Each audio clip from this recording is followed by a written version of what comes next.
Dixit. Bulletin की शुरुआत करेंगे बड़ी खबर के साथ। लखनऊ से बड़ी जानकारी, जहां अवैध धर्मांतरण केस की जांच अभी भी जारी है। जहांगीर की रिमांड आज फिलहाल खत्म हो गई है। 5 दिन की ईडी को कस्टडी मिली थी, जिसके बाद आज रिमांड खत्म हो चुकी है। अब नवीन और नीतू से अब ईडी पूछताछ करने वाली है। नवीन को रिमांड पर लेने के लिए अर्जी फिलहाल ईडी ने डाल दी है। ईडी के सामने जहांगीर का बड़ा कबूलनामा भी इस दौरान सामने आया। जहांगीर ने पाकिस्तान से आर्थिक मदद की बात यहां पर कबूली है। आपको बता दें कि जहांगीर ने दुबई में कई लोगों से रिश्ते की बात भी कबूली है। तो ये बड़ी अपडेट इस वक्त जहांगीर मामले से जुड़ी सामने आ रही है। आपको बता दें कि फिलहाल 5 दिन की जो रिमांड ईडी को मिली थी जहांगीर की, वो अब पूरी हो गई है और इसके बाद अब नवीन और नीतू से ईडी पूछताछ करने वाली है और उनके लिए भी रिमांड के लिए ईडी ने कोर्ट में अर्जी डाली है। अब उस पर फैसला आएगा। तो ये बड़ी जानकारी इस वक्त आप तक पहुंचा दे, जहां जहांगीर ने ईडी की पूछताछ में ये कबूला है कि उसके संबंध पाकिस्तान से थे।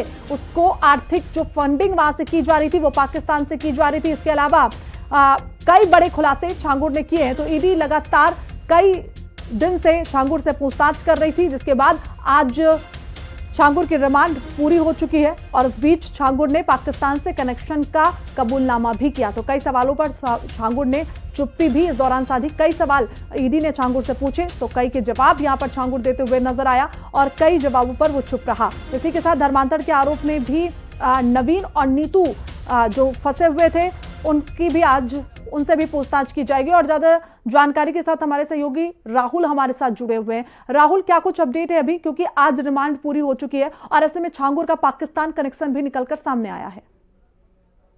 देखिए, ईडी लगातार पूछताछ कर रही है जहांगीर से और जिस तरह से तमाम जो लोग हैं जिनका उसने धर्म परिवर्तन कराया है, धर्मांतरण कराया है, उसके बाद से ये लगातार जो अलग अलग जांच एजेंसियां हैं उसके निशाने पर जहांगीर है। ईडी भी रिमांड आज खत्म हो रही है और ईडी की पूछताछ में कई ऐसे अहम खुलासे हुए हैं जिसमें ये साफ पता चल रहा है कि जो इसके कनेक्शन थे वो पाकिस्तान से थे। पाकिस्तान से फंडिंग की गई थी, जिसके तहत यहाँ पर जो लोग हैं उनको पैसा दिया जाता था अवैध रूप से धर्मांतरण कराने के लिए। इसके अलावा उनको नौकरी के भी ऑफर दिए जाते थे।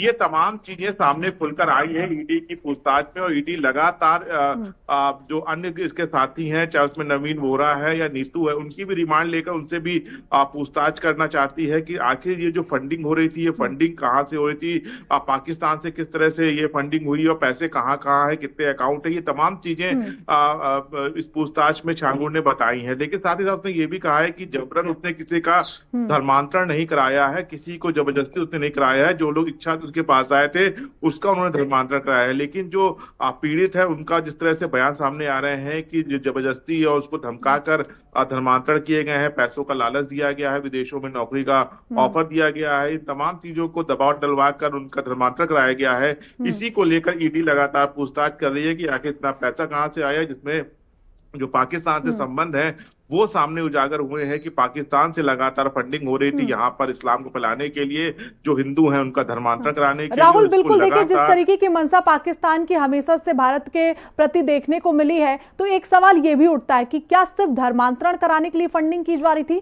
या कोई और भी साजिश पाकिस्तान की तरफ से रचने की कोशिश की गई थी इस दौरान जहांगीर के माध्यम से?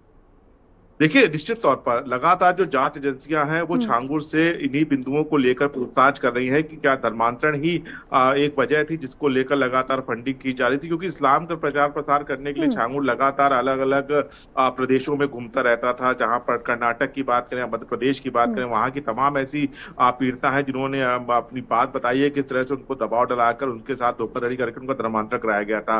लगातार जो जांच एजेंसियां हैं वो ये पूछताछ करने में लगी हुई है कि धर्मांतरण के अलावा क्या जो गतिविधियां हैं जो लगातार भारतवर्ष में देखी जाती है, चाहे आतंकी गतिविधियां हो या अन्य गतिविधियां हो, उसमें किस तरह से पाकिस्तान उसको सपोर्ट करता था और कौन कौन लोग शामिल हैं और कहां से फंडिंग होती है। ये तमाम बिंदु हैं जिसको लेकर लगातार पूछताछ की जा रही है। अलग अलग जांच एजेंसियां जहांगीर को रिमांड पर लेकर उससे पूछताछ कर रही हैं। आज ईडी की रिमांड खत्म हो रही है, लेकिन जो सहयोगी हैं जहांगीर के, उनको भी रिमांड पे लेने की बात ईडी की तरफ से की जा रही है। लगातार उनको लेकर कोर्ट में याचिका दाखिल की गई कि इनका भी रिमांड दिया जाए ताकि इनसे भी पूछताछ की जाए। क्योंकि ये सवाल है जिसमें जहांगीर ने चुप्पी साध रखी की है, तो माना जा रहा है जो उसके सहयोगी हैं वो पूरी बात सामने रखेंगे, जिसके बाद से आगे की कार्रवाई की जाएगी। तो लगातार ईडी सहित अन्य जांच एजेंसियां हैं उनकी पूछताछ जहांगीर और उसके साथियों से कर रही है। जी बिल्कुल राहुल, तमाम जानकारी के साथ जुड़ने के लिए आपका बहुत बहुत